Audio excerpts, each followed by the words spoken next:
আল্লাহ রাব্বুল আলামিন বলেন, ইয়া আইয়ুহাল্লাযীনা আমানু ইন তানসুরুল্লাহা ইয়ানসুরকুম ওয়া ইউসাব্বিত আকদামাকুম। ও ডু ইউ বিলিভার্স, তোমরা রবকে সাহায্য করো, রব তোমাদেরকেও সাহায্য করবে। আল্লাহু আকবার। রবরে সাহায্য করা মানে রব কি খাওয়া প্রয়োজন আছে? রবের কি পানির প্রয়োজন আছে? রবরে কি মানুষ দিয়ে সাহায্য করার দরকার আছে? তাহলে রবরে আপনি টাকা দিয়ে সাহায্যের দরকার নাই, রবরে জনগণ দিয়ে সাহায্য করার দরকার নাই, রবরে খাবার দিয়ে সাহায্যের দরকার নাই, রবরে পানীয় দিয়ে সাহায্যের প্রয়োজন নাই।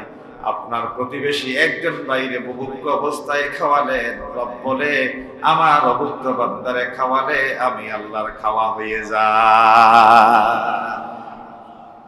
আমার অসুস্থ বান্দার সেবা শুশ্রূষার ভেতরে আমি আল্লাহর সেবা হয়ে যাই। আমার অসহায় কোন বান্দার মুখে হাসি ফুটালি, তুই আমার যেন হাসি ফুটালি। আল্লাহু আকবার। লম্বা একটা হাদিস আছে, কিয়ামতের ময়দানে রব বান্দারে প্রশ্ন করবে, তো দরজায় গিয়ে কড়া নেড়েছিলাম, আমি তোর দরজার সামনে গিয়ে খেতে চেয়েছিলাম, তুই আমারে খাওয়াস নাই, তুই আমারে পান করাস নাই, তুই আমার মুখে হাসি ফুটাস নাই। তখন বান্দা জিজ্ঞেস করবে, ও বারি ইলাহি, আপনি কেমনে খান, আপনি কেমনে দরজায় কড়া নাড়েন? বলে যে একজন ভিক্ষু তোর দরজায় গিয়ে কড়া নেড়েছিল, তুই তার দিকে ভ্রুক্ষেপ করে তাকাস নাই, পকেট থেকে 2 টাকা বের করে দিস নাই।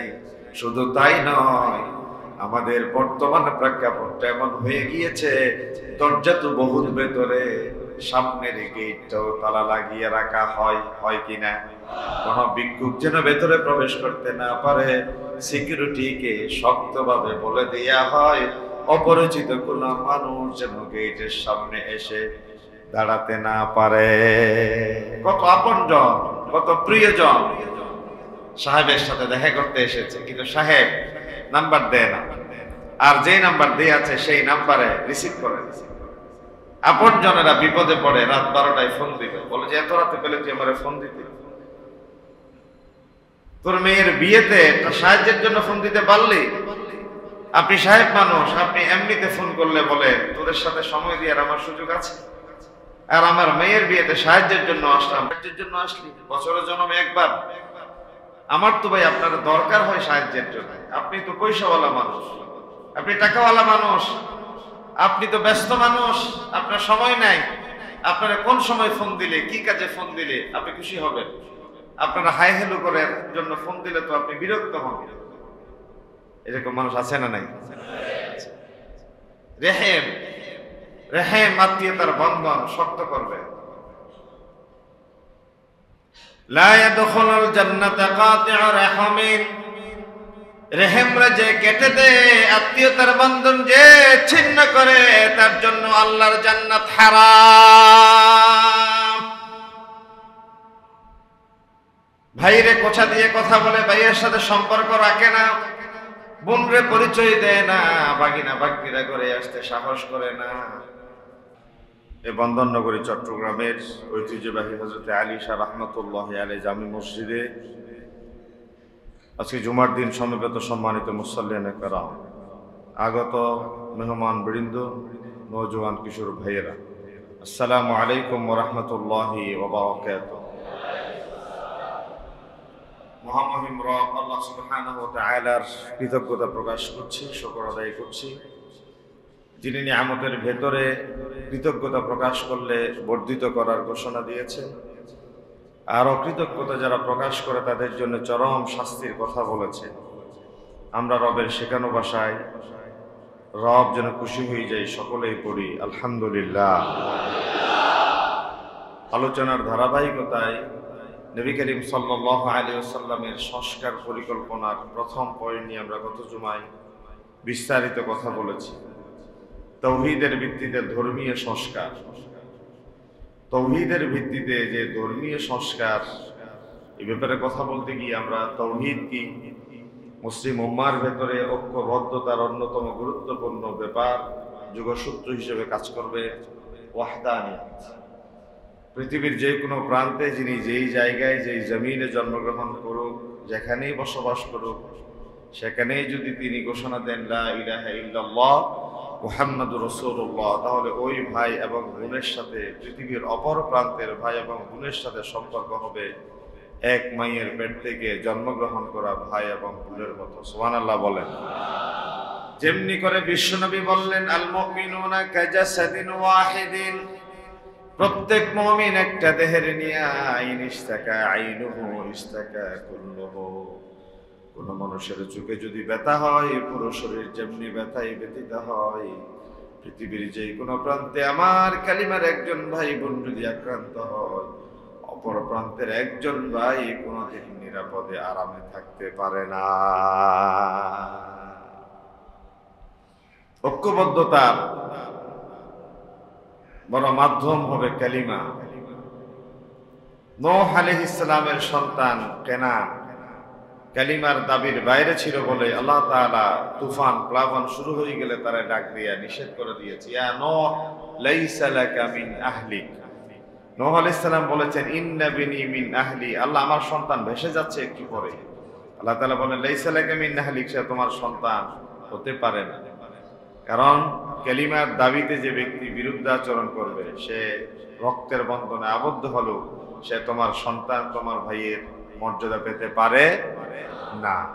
আর কেউ যদি কৃষ্ণাঙ্গ হয়, শ্বেতাঙ্গ হয়, আমার বর্ণের বিরোধী হয়, কিন্তু ধর্মীয়ভাবে সে যদি আমার একই কালিমার অংশীদার হয়, তাহলে আমার কালিমার অংশীদার ভাই, তিনি যেই বর্ণের যেই গোত্রের হন, তিনি আক্রান্ত হলে পরে আমিও সমানভাবে তার ব্যথায় ব্যতীত হওয়া, সেটা ঈমানের দাম। সেই বিষয় নিয়ে আমরা বিস্তারিত কথা বলেছি গত জুমায়।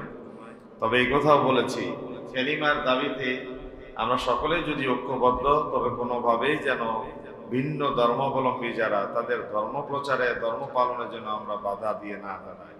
লা ইকরাহা ফিদ্দীন, ধর্ম নিয়ে কোনোভাবেই বাধা দেওয়া যাবে না, বিশৃঙ্খলা সৃষ্টি করা যাবে না, কোনো ধরনের ক্লেশ জিজ্ঞাসা মনের ভেতরে লালন করা যাবে না। যার ধর্ম সে পালন করে। তবে আপনি ইসলামের দাওয়াত দিতে পারেন, কালিমার প্রচার করতে পারেন, কারণ সমস্ত নবী আলাইহিমুস সালাম এই জমিনে কালিমার দাওয়াত দিয়েছেন। আল্লাহ তাআলা সমস্ত নবী আলাইহিমুস সালামদের ভেতরে এই পয়গাম দিয়ে আবশ্যক করে দিয়েছেন, ইয়া কওমি ইবুদুল্লাহ মা লাকুম মিন ইলাহিন গায়রু, হে আমার কওমের লোকজন, আমি আল্লাহর পক্ষ থেকে প্রেরিত হয়েছি এই মেসেজ দিয়ে, আল্লাহ ছাড়া কোনো রব নাই, কোনো মাবুদ নাই, কোনো উপাস্য নাই। এটাই হবে সমস্ত নবী এবং রাসূলের মূল মেসেজ।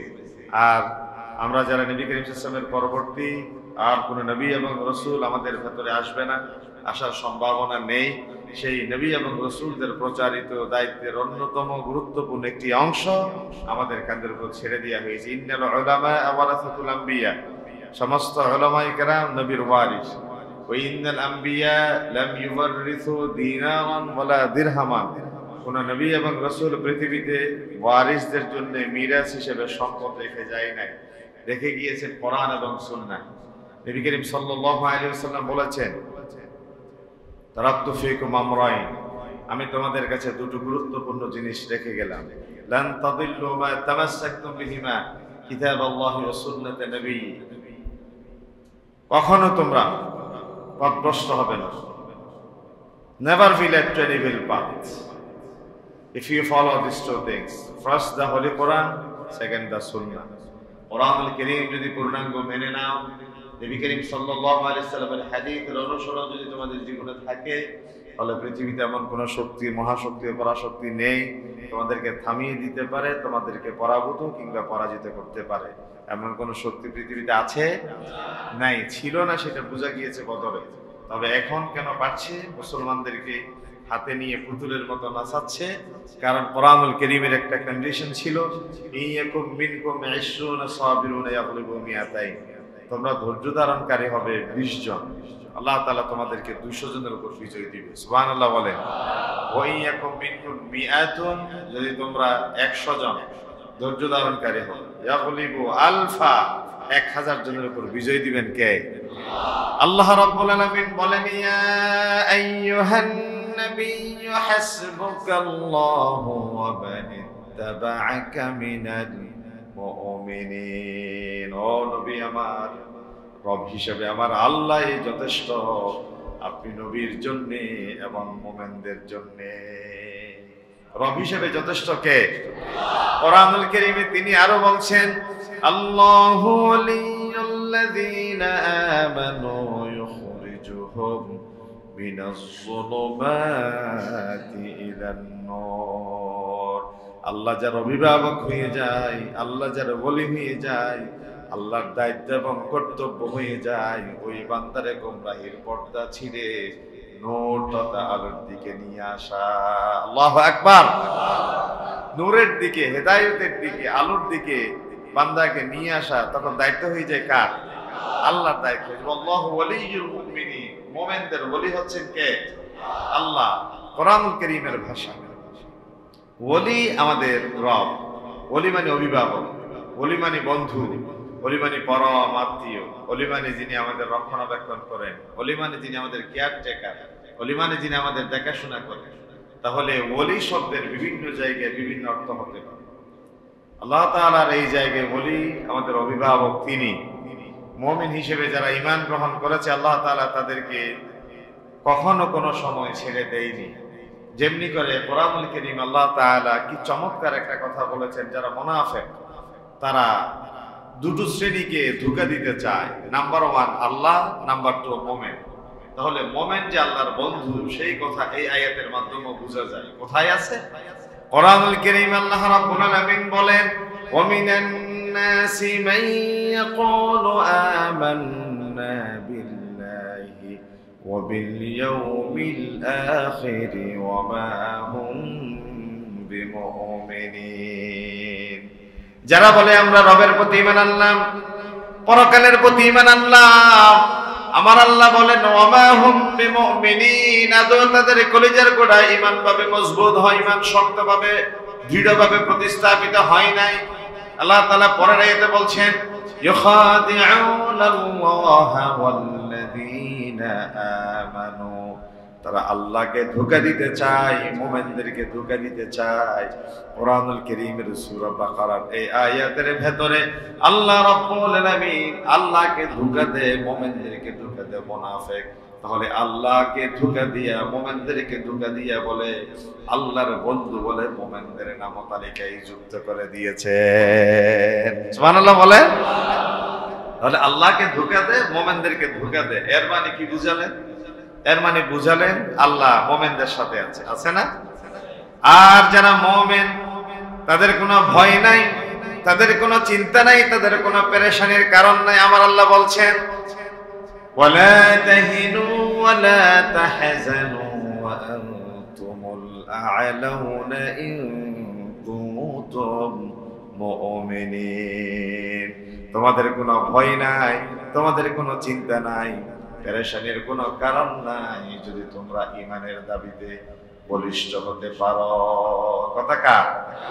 ভয় নাই, চিন্তা নাই, পেরেশানির কারণ নাই যদি তোমরা মুমিন হও। তাহলে মুমিনের ঈমানের দাবিতে ঈমানের শর্ত পূরণ যে করেছে সে প্রথম হয়ে গিয়েছে আল্লাহর বন্ধু। যে আল্লাহর বন্ধু হয়ে গিয়েছে, আল্লাহর দায়িত্ব কর্তব্য তাকে গোমরাহি থেকে, ভ্রষ্টতা থেকে, অন্যায় থেকে আলোর দিকে নিয়ে আসা। আর মুনাফিকরা ধোঁকা দিতে চায় আল্লাহ এবং মুমিনদেরকে। তাহলে এই আয়াতে আল্লাহ তাআলা নিজের সাথে মুমিনদের নামটাও জুড়ে দেওয়ার মাধ্যমে মুমিনদেরকে আল্লাহর বিশেষ বান্দাদের কাতারে তিনি অন্তর্ভুক্ত করে দিলেন। সুবহানাল্লাহ। আমরা মুমিন হতে চাই না? বলেন আওয়াজ দিয়ে, মুমিন হতে চাই না? মুমিন যদি হতে চান কিছু গুণাবলী, কিছু ভার্চুয়াস কোয়ালিটি আমাদের ভেতরে অ্যাচিভ করতে হবে। সেটা কি? আল্লাহ রাব্বুল আলামিন বলেন, الذين يؤمنون بالغيب ويقيمون الصلاة ومما رزقناهم ينفقون। তারাই তো মুমিন। ইউমিনুনা বিল গায়ব, গায়বের প্রতি যারা ঈমান আনে, অর্থাৎ আমাদের কাজের সব কিছু পর্যবেক্ষণ করে আছেন কে? আল্লাহ যে আমাদের পর্যবেক্ষণ করে রেখেছেন সেটা কি আমরা কি কখনো কেউ দেখেছি? না, দেখি নাই। তাহলে আল্লাহ যে আমাদের পর্যবেক্ষণ করেন সেটা বিশ্বাসের নাম। আমরা যে মৃত্যুর পরে ঈমান নিয়ে যদি কবরে যেতে পারি আমাদের জন্য জান্নাত অবধারিত। আপনারা সাহস থাকলে কেউ তো বলেন যে আমরা কি কখনো জান্নাত দেখেছি? কথা বলে না, জান্নাত দেখেছি? তাহলে সেটাও গায়েবের প্রতি ঈমান। আর অন্যায় পাপাচারে লিপ্ত হয়ে যদি বেঈমান হয়ে কবরে যায়, তার জন্য চিরদুঃখের জাহান্নাম অবধারিত। জাহান্নাম কি কেউ কখনো দেখেছেন? এই যে তকদিরের ভালো মন্দের প্রতি বিশ্বাস, তকদির ভালো কিংবা মন্দ এটা কেবল বিশ্বাস করলাম, এই তকদিরের ভালো মন্দ কি আছে না আছে সেটা কি কেউ জানেন? তাহলে ইউমিনুনা বিল গায়ব, গায়বের প্রতি বিশ্বাস। জান্নাত সত্য, জাহান্নাম সত্য।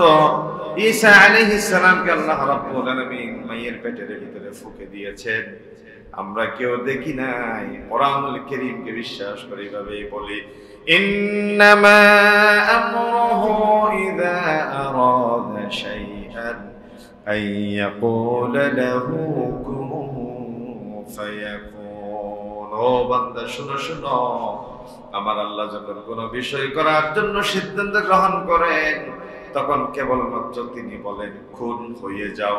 আল্লাহ কুন বলার সাথে সাথে ওই বস্তুটা হয়ে যেতে দেরি হয় না। সুবহানাল্লাহ বলেন না?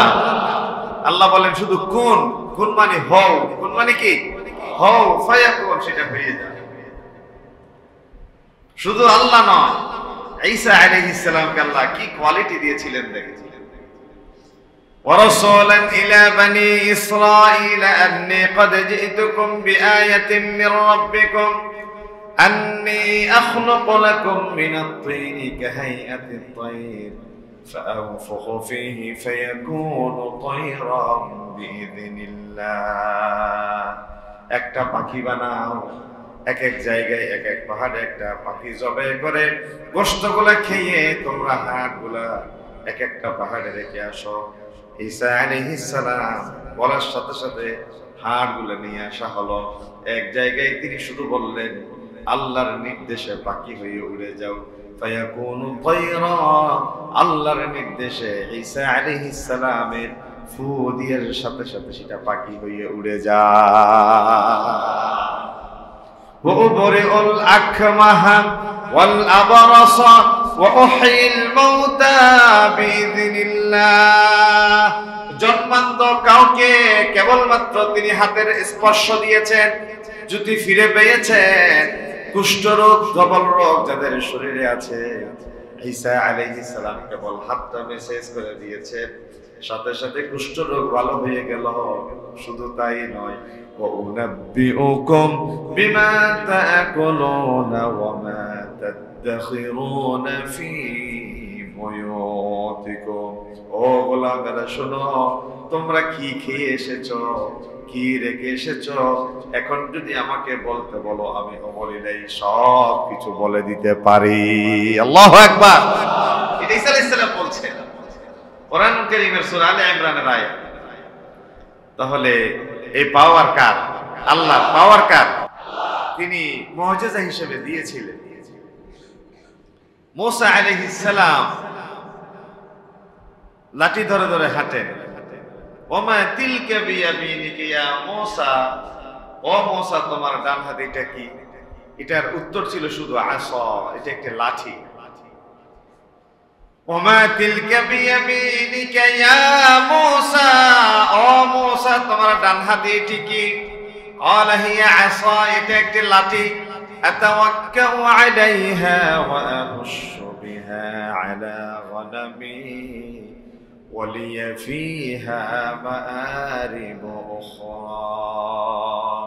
আমি এটার উপর ভর দিয়ে দিয়ে চলি, ছাগলের জন্য পাতা ছেড়ি এবং কোন বিষাক্ত জন্তু জানোয়ার পেলে আঘাত করি। আলেকজান্দ্রিয়ার ময়দানে 90,000 জাদুকর ফেরাউন পাঠালো।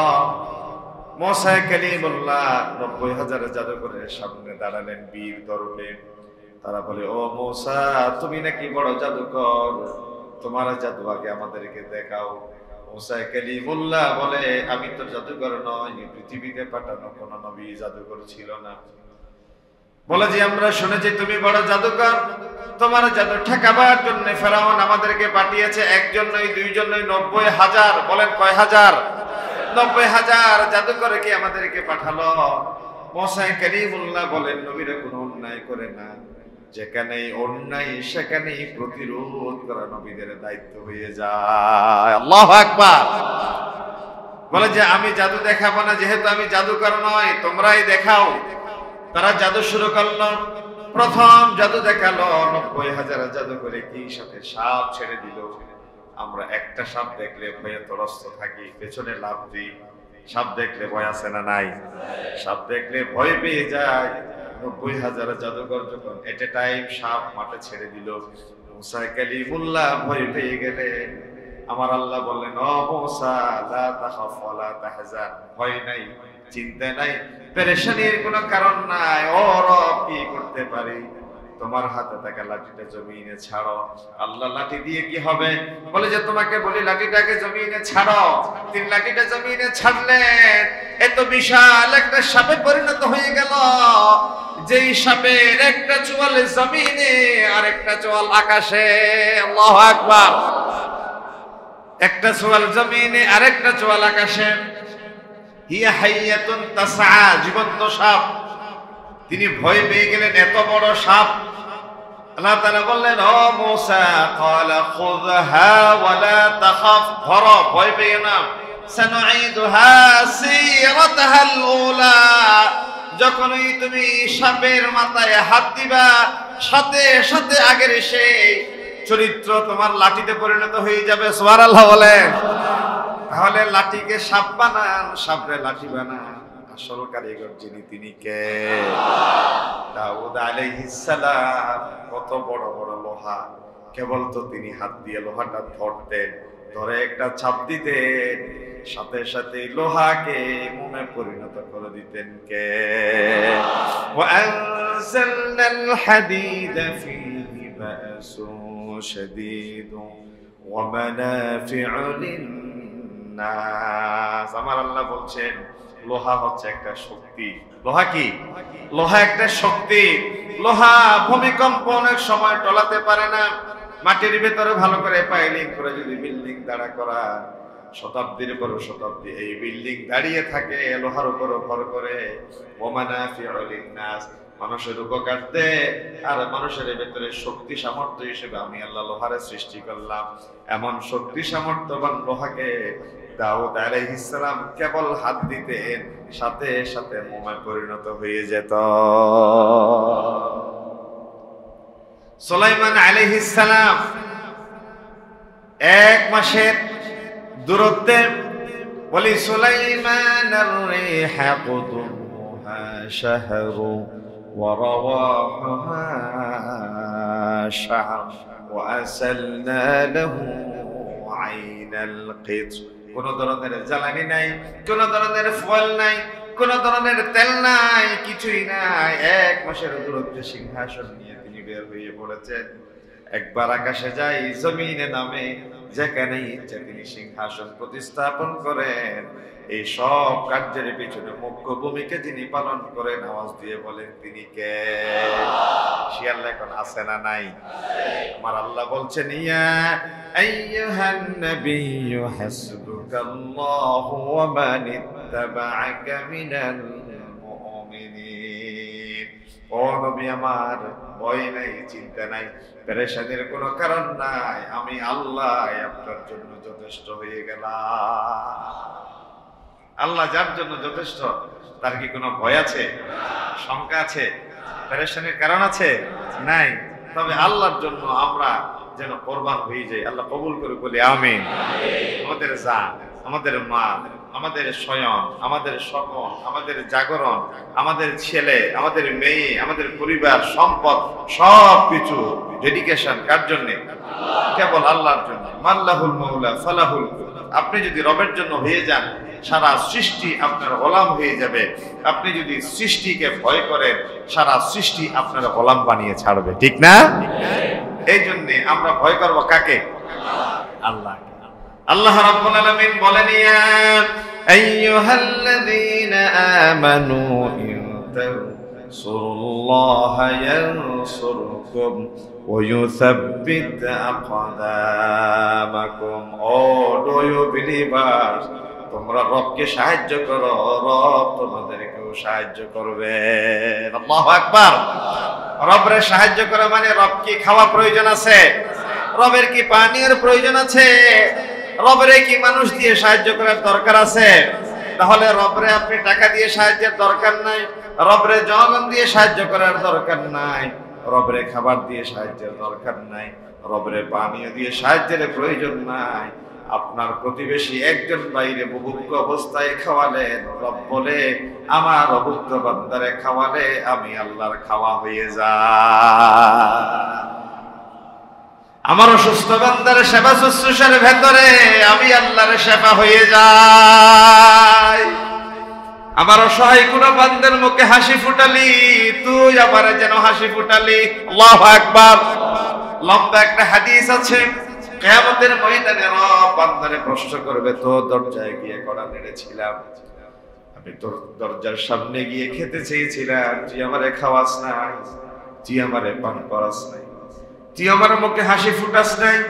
তখন বান্দা জিজ্ঞেস করবে, ও বারি ইলাহি, আপনি কেমনে খান, আপনি কেমনে দরজায় কড়া নাড়েন? বলে যে একজন ভিক্ষু তোর দরজায় গিয়ে কড়া নেড়েছিল, তুই তার দিকে ভ্রুক্ষেপ করে তাকাস নাই, পকেট থেকে 2 টাকা বের করে দিস নাই। শুধু তাই নয়, আমাদের বর্তমান প্রেক্ষাপটটা এমন হয়ে গিয়েছে, দরজা তো বহুত ভেতরে, সামনের গেটটাও তালা লাগিয়ে রাখা হয় কিনা? কোন ভিক্ষুক যেন ভেতরে প্রবেশ করতে না পারে, সিকিউরিটিকে শক্তভাবে বলে দেয়া হয়, অপরিচিত কোন মানুষ যেন গেটের সামনে এসে দাঁড়াতে না পারে। কত আপনজন, কত প্রিয়জন সাহেবের সাথে দেখা করতে এসেছে, কিন্তু সাহেব নাম্বার দেয় না, আর যে নাম্বার দিয়ে আছে সেই নাম্বারে রিসিভ করে। আপনজনেরা বিপদে পড়ে রাত 12টায় ফোন দিবে, বলে যে এত রাতে পেলে তুই আমারে ফোন দিতে, তোর মেয়ের বিয়েতে সাহায্যের জন্য ফোন দিতে পারলি?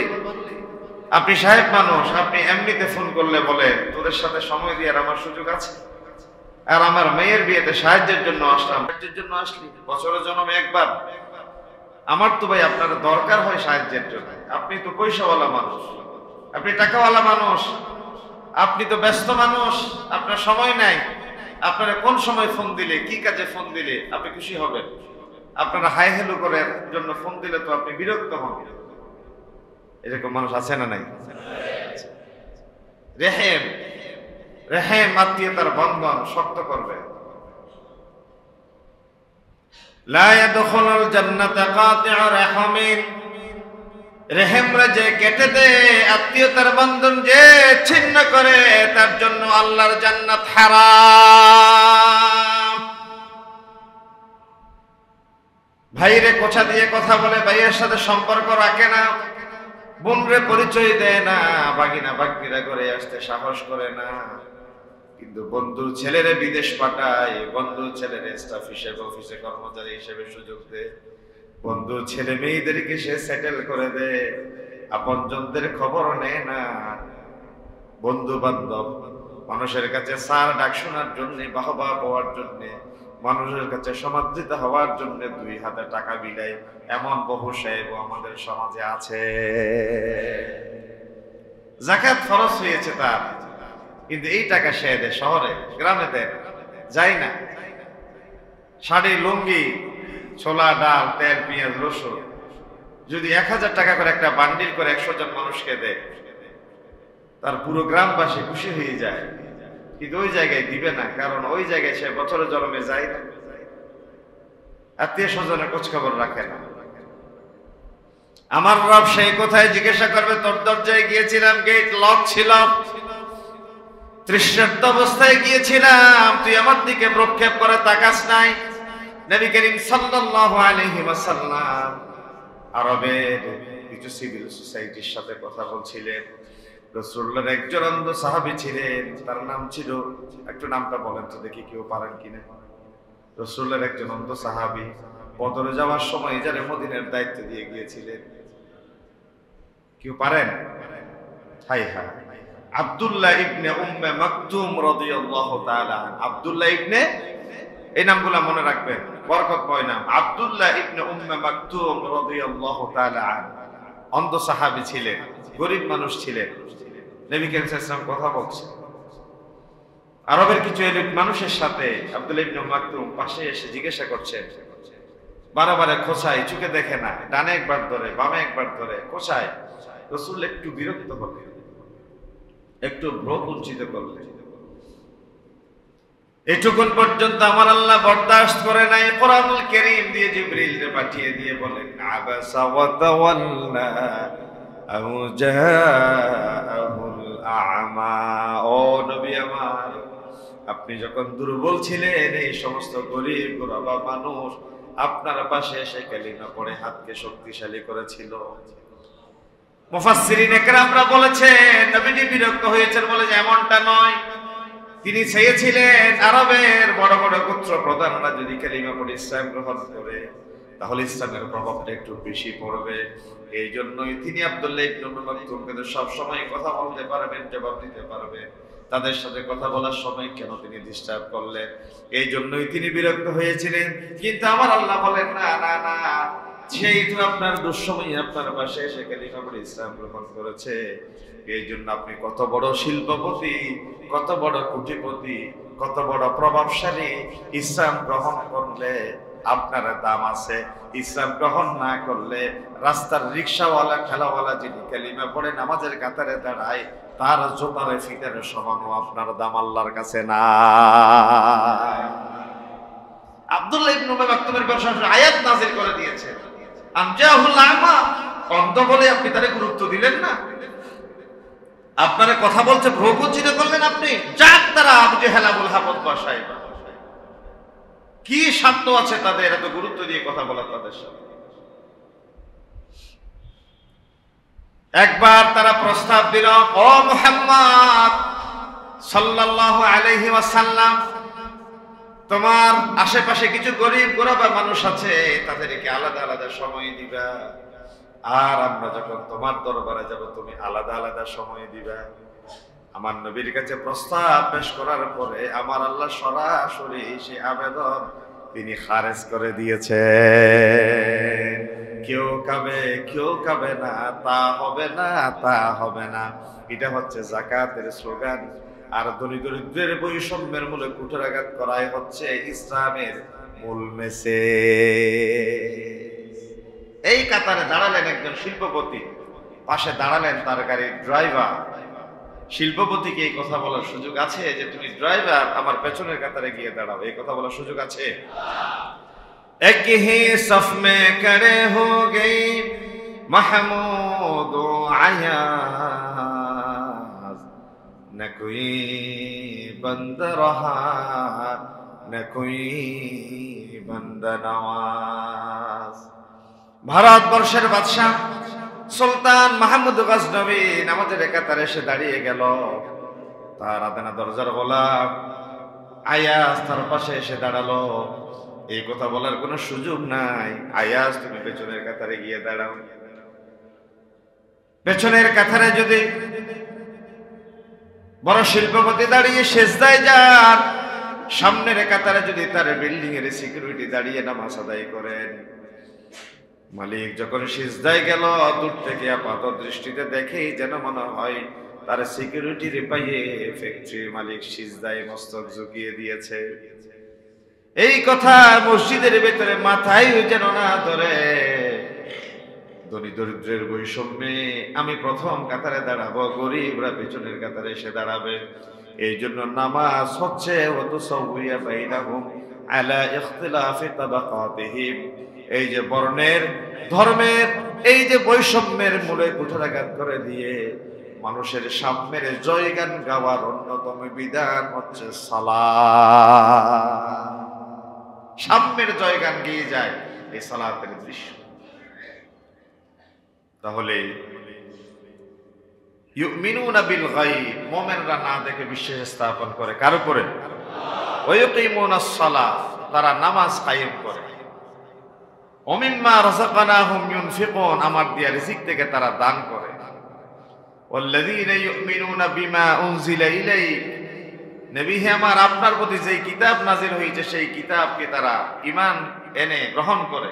ওয়া মা উনজিলা মিন ক্বাবলিক, আপনার পূর্বে যে সকল কিতাব নাজিল করা হয়েছিল তার প্রতিও তারা ঈমান রাখে। এই সকল গুণে যারা গুণান্বিত তাদেরকে বলা হয় মুমিন। তাদেরকে বলা হয় কি? বলেন, এই সকল গুণ যাদের ভেতরে আছে তাদেরকে বলা হয় কি? মুমিন। কোরআনুল কারীম আল্লাহ রাব্বুল আলামিন বলেন, ক্বাদ আফলাহাল মুমিনুন, মুমিনরা সফলকাম। কারা সফলকাম? এখনো তো ভার্চুয়াস গুলো বলা হয় নাই, কোয়ালিটি গুলো বর্ণনা করা হয় নাই। বলে যে নিচের বর্ণিত কোয়ালিটি গুলো যাদের ভিতরে পাওয়া যাবে তারা হবে মুমিন, তারা সফলকাম। আল্লাযীনা হুম ফি সালাতিহিম খাশিউন, যারা নামাজ তো আদায় করে কেবল তা নয়, নামাজের ভেতরে খুশু অবলম্বন করে, নামাজের ভেতরে দাড়ি ধরে খিলাল করে না, নামাজের ভিতরে নাক খোঁচাখুচি করে না, নামাজের ভিতরে টুপি ঠিক করে না, নামাজের ভিতরে আঙ্গুল ফুটাই না, নামাজের ভিতরে ডানে বামে থাকাই না, নামাজের ভিতরে দোকানের হিসাব নিকাশে ব্যস্ত হয়ে যায় না। যতক্ষণ তিনি যেই কাজে ব্যস্ত থাকেন একমাত্র স্মরণ করেন যিনি স্রষ্টা, তারা জপমালা। খাশিউ, তার হারাকাত, তার সাকানা, তার মুভমেন্ট, তার নড়াচড়া সব কিছু এত ভদ্র, এত শালীন, এত ডিসেন্ট থাকে, দেখলেই যেন বুঝে যায় মানুষটা নামাজের ভেতর আছে। সুবহানাল্লাহ বলে। নাম্বার 2, ওয়াল্লাযীনা হুম আনিল লাগবি মুরিদুন। আমি মুমিনদের গুণাবলী বলছি, আওসাফুল মুমিন। নাম্বার 2, ওয়াল্লাযীনা হুম আনিল লাগবি মুরিদুন, অনর্থক কথা বলে না, বাজে কোনো কাজ করে না। বাজে কাজ করে, বাজে কথা বলে দুই শ্রেণী। 1 নাম্বার পাগল, 2 নম্বরে শিশু। পাগল এবং শিশু ছাড়া কেউ কোনোদিন মিনিংলেস কথা বলতে পারে না, অনর্থক কোনো কাজ করতেও পারে। আর কোনো অন্যায় অনিয়ম কোনো জায়গায় চলছে, রাস্তা দিয়ে হেঁটে যায় অথবা বিপরীত দিক থেকে কোনো সুন্দরী মেয়ে আসছে, সে তার রং তার চলাফেরা দেখলে যেন বোঝা যায় সে চাচ্ছে আমি হুজুর তার দিকে একটু দেখি। আপনি সাহেব তার একটু দৃষ্টি দেন, তার সৌন্দর্যটা উপভোগ করেন। কোরআনুল কারীমে আল্লাহ রাব্বুল আলামিন বলেন, ওয়া ইযা মাররু বিল্লাহি মাররু কিরামা। নাচ গান বাদ্য বাজনা সুন্দরী নারী যে আপনার দৃষ্টি আকৃষ্ট করতে চায়, বলো যে সেদিকে সে খেয়ালই করে নাই, ভ্রক্ষেপেই করে নাই, সে এইভাবেই স্ট্রেট চলে গেল, সে দেখলে যেন মনে হয় একটা পাথরে হেঁটে যাচ্ছে। এরকম অনেকে আছে না? তার চলার ভঙ্গি, দেখার ধরন, ব্যক্তিত্বের চাপ চাহনি এমন, সে যেন গান বাদ্য বাজনা কি হচ্ছে না হচ্ছে এটা আমার দরকার। ওয়াইদা মাররু বিল্লাহি মাররু কিরামা, ব্যক্তিত্বের সাথে সে যেন হেঁটে যায়। তাহলে ওয়াল্লাযীনা হুম আনিল লাগবি মুরিদুন, মুমিনরা বাজে কথা বলে, মুমিনরা অনর্থক কাজ করে না। প্রত্যেকটা কাজ যেন কথা বলে, প্রত্যেকটা কথা যেন কাজের হয়। 10 জনে 10 কথা বলেছে, আপনি শেষে একটা কথা বলেছেন, সেই কথাটাই লেগে গেল। এটা হচ্ছে ব্যক্তিত্ব সম্পন্ন ব্যক্তির কাজ। 3 নম্বরে ওয়াল্লাযীনা হুম লিয-যাকাতি ফাঈলুন, মুমিনরা তাদের সম্পদের যাকাত দেয়, দান সাখাওয়াত করে, গরিবের হক আদায় করে। এখানে যাকাত মানে শুধু যাকাত নয়, যাকাত হতে পারে, সাদেকা হতে পারে, যাকাত মানে দান হতে পারে, যাকাত মানে মানুষের অধিকার হতে পারে। অর্থাৎ মুমিন তো তারাই যারা তাদের প্রতিবেশীর অধিকারের ব্যাপারে সুচ্চার থেকে সজাগ থাকে। তুমি থাকবা 5 তলায়, আমি থাকবো 5 তলার নিচে, তোমাকে মাবুদ বলিব এই কথা মিছে। পাগলা নজরুল বলেছেন, সুবহানাল্লাহ বলেন না? নজরুল মিয়া বলেছেন, মরণের পরে যেন কবরটা হয় মসজিদের পাশে, যেখান থেকে যেন আজান শুনতে পায়। আল্লাহ এইভাবে কবুল করে নিয়েছেন এই রেনেসার কবিরে ঢাকা বিশ্ববিদ্যালয়ের কেন্দ্রীয় মসজিদের পাশে আল্লাহ তার কবরের ব্যবস্থা করেছে। তিনি বলেছেন, রসুলের অপমানে যদি কাঁদে না তোর মন, মুমিন নয় মুনাফিক তুই, রসুলের দুশমন। সুবহানাল্লাহ বলেন না? কি জাতের আশিক রসুল ছিল। তুমি থাকো 5 তলায়, আমি থাকি 5 তলার নিচে, তোমাকে মাবুদ বলিবই কথা বলছি। তুমি মনে করছো আমার টাকা নাই তোমাকে পূজা করবো না, আমি মুমিন, আমার শির থাকবে সবসময় উঁচু। ব্যক্তিত্বহীন কে কারো কাছে হাত টানা যাবে না। রিজিকের মালিক রাজ্জাক, ফয়সালা করবে আল্লাহ। ওয়াফিস সামাই রিজকুকুম ওয়া মা তুআদুন। এই জন্য যারা এখানে আমার মুসল্লিদের ভেতরে মুসল্লিদের ভেতরে যারা ড্রাইভার আছেন, সিকিউরিটি আছেন, চতুর্থ শ্রেণীর কর্মচারী আছেন, ভুলেও কারো কাছে অযাচিত হাত টানবেন না। কারণ আপনি যতই হাত টানবেন আপনি ততই তার কাছে ছোট হয়ে যাবেন।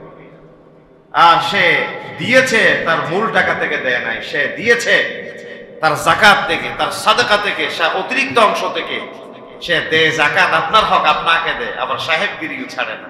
এরকম আছে না? সে দেয় যাকাত, সে দেয় সাদাকা, সে দেয় তার বলা মুসিবত থেকে বাঁচার পরে একটা দান। সে আবার আপনার কাছে দয়া পেতে চায়। বাজার করে আসার রাস্তায় আপনাকে দেখেছে, তার থলেটা আপনি নিতে দেরি করেছে, তার ঠাক কত, বলে যে গতকাল দিলাম তার ৫,০০০, আমি আসার সময় আমার একটা সালাম দিল না। আপনি তো আপনার নিজের মূল টাকা থেকে দেন না, আপনি যাকাত থেকে দিয়েছেন, সদকা থেকে দিয়েছেন। বেশিরভাগ মানুষ দেখেছি আমি, আমাদের কাছে জিজ্ঞাসা করে, হুজুর যাকাতের টাকাকে পুরো বছর দিতে পারো? আমি বলি যে পুরো বছর দিতে পারবো, তবে আলাদা করে টাকা এমনি দেয় না যে তা নয়, আছে। তবে আপনি যা ন্যায্য পাওনা মাসিক বেতন, ভরণ পোষণ, সেটা আপনি নিবেন, তবে অতিরিক্ত দিবেন, আপনার ব্যক্তিত্ব নষ্ট হয়ে যাবে। আপনার সাহেব কি জানে না আপনি 15,০০০ টাকা চাকরি করেন, 10,০০০ টাকা বেতনে চাকরি করেন, আপনার মেয়ের বিয়েতে 5 লাখ টাকা খরচ আছে? তার বিবেক বুদ্ধি উদয় হলে তো সে আপনার 2 লাখ টাকা দিয়ে সহযোগিতা করবে, কারণ তার কোটি টাকা আছে। আপনি অসুস্থ হয়ে হসপিটালে সিক বেডে কাতরাচ্ছেন, তার বিবেক থাকলে তো তার এটা চিন্তা করা দরকার যে আমার ড্রাইভারটা, আমার দারোয়ানটা আজকে এতদিন ধরে কষ্ট করছে, তার পাশে গিয়ে আমি একটু দাঁড়াই। দরকার আছে না? আল্লাহ তার শুভ বুদ্ধির উদয় করে দিলে সে আপনারা দিবে, আর চাওয়ার পরে সে দিবে আপনার 1,000, 2,000, 5,000, কি হবে আপনার? সেই টাকা না হলেও আল্লাহ আপনারা চালাবে। যে মানুষের কাছে ছোট হবেন না কোনো সময়। দেখেন না কোনোদিন কাউকে নিজের দুর্বলতার কথা বলি না, দিলেও তো নিই না অনেক সময়। আলহামদুলিল্লাহ। কেন নিই না? টাকা দিয়ে মানুষ মনে করে কিনে ফেলেছে হুজুর। যে যত টাকা দেয় সে তার কাছে তত ঋণী হয়ে যায়। এই জন্য বলি যে দিয়েনও না টাকা, ঋণীও করিয়েন না। সত্য কথা বলার মতো একটা জায়গা আমাদেরকে একটু ছেড়ে দিই।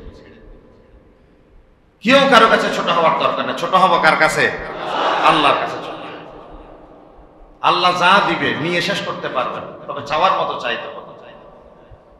আবার আজকে থেকে কেউ কাউকে যে দিবেন না এমনও নয়, দিবেন। যাকে দিয়েছেন আল্লাহ তারা পরীক্ষা করেন প্রপারলি ডিস্ট্রিবিউট করে কিনা। যাকে দেয় নাই তারে পরীক্ষা করে সে সবর করে কিনা। ধনীদেরকে পরীক্ষা করবেন শকরের, গরিবদেরকে পরীক্ষা করবেন সবরের। মনে থাকবে তো? ধনীদের পরীক্ষা কি? শকর বলেন না, ধনীদের পরীক্ষা কি? শকর। আল্লাহ আপনারা সবকিছু দিয়েছে, সিজদা দেন আল্লাহর কাছে। আল্লাহ তোমার শুকর, আল্লাহ তুমি দিয়েছো এই জন্য 2 হাতে দিচ্ছি। দিবেন আপনি, আমার কথা শুনে আবার দিয়ে বন্ধ করিয়ে। সে খুঁজবে না যে সেটা তার ব্যক্তিত্ব, কিন্তু আপনার দায়িত্ব হচ্ছে তাকে দিয়ে মুখে হাসি ফুটানো। তাহলে ধনীদের পরীক্ষা শকর, গরিবদের পরীক্ষা সবর। আল্লাহ তাআলা যাকে দিয়েছে সে যেন শকর করে। আল্লাহ রাব্বুল আলামিন যারে দেয় নাই সে যেন সবর করে। এই জন্য গরিবদেরকে বলা হয়েছে তুই 5 তলা 10 তলা 20 তলা বিল্ডিং এর দিকে না দেখে একটু নিচের দিকে দেখ, তোর নিচেও নিচ আছে। আছে না? একজনের হাতের 5টা আঙ্গুল নাই, সে আল্লাহর কাছে কত অভিযোগ, তার কত শেকায়ত, আল্লাহ আমারা তুমি আঙ্গুল ছাড়া সৃষ্টি করো। কিছু দূর গিয়ে দেখে যে একজনের পুরো হাতেই নেই। সে এখন বুঝতে পারলো আল্লাহ আমার তো আঙ্গুল নাই, তার তো হাতেই নেই। আর কিছু দূর গিয়ে দেখে কোন মানুষের কোমর থেকে নিচ পর্যন্ত নাই। আল্লাহর কাছে শুকর আদায় করে, ও রব আঙ্গুল ছাড়া দিয়ে দয়া করেছো। আর একজন শুকর আদায় করে, ও রব 5 মিনিট আগে ফ্লাইটটা মিস হয়ে তার 2 লাখ টাকা শেষ হয়ে গিয়েছে। সে কাঁদতে কাঁদতে এয়ারপোর্টের ভিতরে হয়রান। 20 মিনিট পরে খবর আসলো বঙ্গোপসাগরের মাঝামাঝি গিয়ে বিমানটা ক্রাশ হয়ে সব প্যাসেঞ্জার শেষ। এখন সে বলে, ও রব এখন তো গিয়েছে 2 লাখ, বিমানে যদি ডিউ টাইমে উঠতে পারতাম জীবনটাই শেষ হয়ে যেত। হইতে পারে না? এখন জীবন আছে, টাকা গেছে। এই জন্য যাদের ঘরে ছেলে মেয়ে বিয়ের পরে ডিভোর্স হয়ে যায়, কনিমনা না হয়, সমস্যা হয়। আমাদের এক ওস্তাদ ছিল, একে খান মাহমুদ খান জামে মসজিদ আছে, একটা বড় মসজিদ রাস্তার পাশে। ওই মসজিদের খতিব ছিলেন আমাদের এক আত্মীয়, 42 বছর। তিনি এক ব্যাপারে তার মেয়েকে নিয়ে ফেলবেন। তো মেয়ের সাথে বসে বলছে, মা তোমার মন খারাপ করার কিছু নাই, রাস্তায় ডাকাত ধরলে টাকাও নিয়ে ফেলে, মানুষও মেরে ফেলে। এখন আমার মেয়ে তো বেঁচে আছে, অন্তত কিছু টাকা গেছে, কিছু টাকা গেছে, কিন্তু আমার মেয়ে তো বেঁচে আছে। এরকম হইতে পারে না? এই জন্য যারা আছে আপনি আরো উপরে থাকেন, এই জন্য আরো কম্পিটিশনে লেগে যান। ব্যবসা বাড়িয়েছেন, আরো বাড়াতে ইচ্ছা হয়, কিন্তু যদি নিচের দিকে তাকাতেন আপনার মনে সন্তুষ্টির ঢেকুর আসতো, আমার রব আমাকে নিচে রাখে নাই, আমার নিচেও আরো নিচ আছে, আছে না? তার দিকে দেখলে কৃতজ্ঞতা আসবে, উপর দিকে দেখলে মনের ভিতরে আফসোস তৈরি হবে। আমরা আফসোস করবো না, আমরা কৃতজ্ঞ হব। কি হব? শাকের বান্দা হব, কৃতজ্ঞবান বান্দা হব। আল্লাহ কবুল করে বলি আমিন। আমিনের আওয়াজটা বড় হয়নি, বলি আমিন। আমার আওয়াজটা বলে খুশি হইতে পারলেন না বড় লোকের আজকে? হ্যাঁ, আপনাকে কষ্ট পেয়েছেন? আমি কাউকে কষ্ট দেওয়ার জন্য কথা বলি, আমি তো ব্যালেন্স করেছি। আমি সবসময় গরিবের পক্ষে থাকার চেষ্টা করি। আমি গরিব মানুষ, এই জন্য গরিবের পক্ষে থাকি, কারণ গরিবরা সবসময় মজলুম হয়, গরিবদেরকে সবাই ব্যবহার করে। আমাদের দেশের রাজনীতির জন্য হাতিয়ার হিসেবে ব্যবহার করে গরিবদের। ধনীদের সব ছেলে মেয়েরা পড়াশোনা করে বিদেশে, তাদের ছেলে মেয়েরা কেউ রাজনীতিতে আসে না, কিন্তু ওই রাজনীতির বলির পাঠা বানায় রিক্সাওয়ালা ঠেলাওয়ালার ছেলে, যারা নেতার পেছনে দাঁড়ায় একটা ছবি তোলে, নেতার পেছনের গাড়ির সিটে কিছুক্ষণ ঘুরায়, নেতা তারে মিটিং এ একটা ডাক দেয়, তখন সে মানুষের কাছে নিজের একটু হিরু হিরু মনে করে, তখন সে বলে এই নেতার জন্য জান দিতে হইলেও দিতে রাজি। যাবে যে তোর বাবা, যাবে যে তোর মা, নেতার তো একটা পশম ছিড়বে না, ঠিক না? নেতার ছেলে তো আরামে এসে বিদেশে পড়াশোনা করে, সে জয়েন করবে ওয়ার্ল্ড ব্যাংকে, সে সফটওয়্যার ইঞ্জিনিয়ার হয়ে সে ওয়ার্ল্ডের 1 নম্বর কোম্পানিতে চাকরি করবে। তোর বাপ যা যাবে তার যাবে, তার কবর থেকে তুই তার দেখবি না, তার চোখের পানিতে বুক ভাসাবে, এই রাস্তা যে খাল হয়ে যাবে, এটা তোর মার কাছে গিয়ে জিজ্ঞেস কর, তুই হারাইলে তার কত বড় ক্ষতি হয়ে যাবে। এই জন্য আমি সবসময় বলি গরিবদেরকে আমরা হাতিয়ার হিসেবে ব্যবহার করি, আর এদেরও হাসপাত খারাপ, 500 টাকা দিলে জীবন দেওয়ার জন্য রাজি হবে, 1 কাপ চা দিয়ে বিক্রি হয়ে যায়। নীতি নৈতিকতার কোনো বালাই রাখে না। ব্যক্তিত্ব একটা বড় বিষয়, শাখসিয়ত পার্সোনালিটি একটা বড় জিনিস। টাকা দেখলেই যেন মানুষ জান দিয়ে ফেলতেছে। সর্বশেষ মোমেনদের গুণাবলীর অন্যতম একটা কথা বলে শেষ করছি, সেটা হচ্ছে বিনা দাওয়াতে কোথাও খেতে যাবেন না। বিনা দাওয়াতে কোথাও খেতে যাবেন না। মেজবান দিতে গিয়ে দরজা যদি খোলাও থাকে ঢুকবেন না। দাখালা সারিকান ওয়া খারাজা মুগীরা, ঢুকে চোর হয়ে ভয়ে ভয়ে ঢুকে, খাওয়ার পরে সে রাজা হয়ে যায়, খাওয়ার পরে রাজা হয়ে যায়, ঠান টান করে বের হয়ে যায়। রাসূলুল্লাহ বলছে বিনা দাওয়াতে যে খেতে যায় সে ঢুকে চোরের মতো, বের হয় ডাকাতের মতো। দাখালা সারিকান ওয়া খারাজা মুগীরা, মুগীর মানে ডাকাত। এই জন্য মানুষের বাজেট আছে 300 জন, আপনি গিয়ে ওখানে বন্ধু বান্ধব নিয়ে করে ফেলেছেন 350 জন, 50 জনের খাবার শর্ট পড়ে গেল, তার দাওয়াতি মেহমান এক সময় গিয়ে খালি প্লেট নিয়ে বসে আছে। এখন এমন মেহমান খালি প্লেট নিয়ে 10 মিনিট বসে আছে যিনি চিফ গেস্ট, যার প্রেস্টিজ হ্যাম্পার। এই কাজটা করা উচিত হয়নি আপনার। বিনা দাওয়াতে খেতে যাবেন না। দরজা খোলা থাকলেও প্রক্ষেপ করে থাকাবেন না। যে দাওয়াত দিবে না তার কাছে ঘেসবেন না। এই খাওয়ার প্রসঙ্গে আরেকটা বলি, নবী করিম সাল্লাল্লাহু আলাইহি ওয়াসাল্লামের সামনে এক ছেলে খাবার ডান হাতে বাম হাতে নাড়াচাড়া করছে।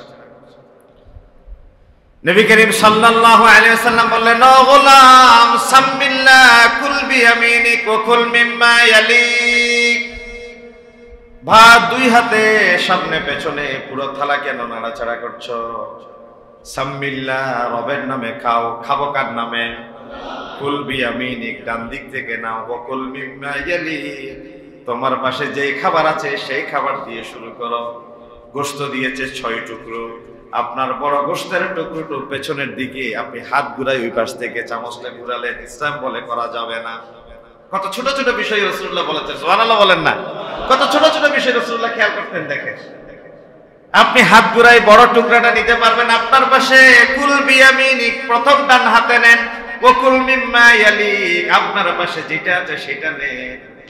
6 জনের জন্য খাবার বাটি, আপনি একজনের পুরো বাটি যদি নিয়ে ফেলেন, বাকি 6 জন বলবে বিশেষ জায়গার নাম করে, এটা হয়তো হয়তো ওই এলাকার মানুষ হলো হয়তো, হ্যাঁ ইলে না হয় জীবনত হয়তো খানা ন দেখে হয়তো অমুক নৃতাত্ত্বিক একটা সমস্যা আছে হয়তো, তারা মানুষ হয়তো ব্যাগুন ইলে হয়তো ওরা প্লেট চেয়ে গেলে বলে কি বলে না, আপনি অন্যায় করছেন। IUB media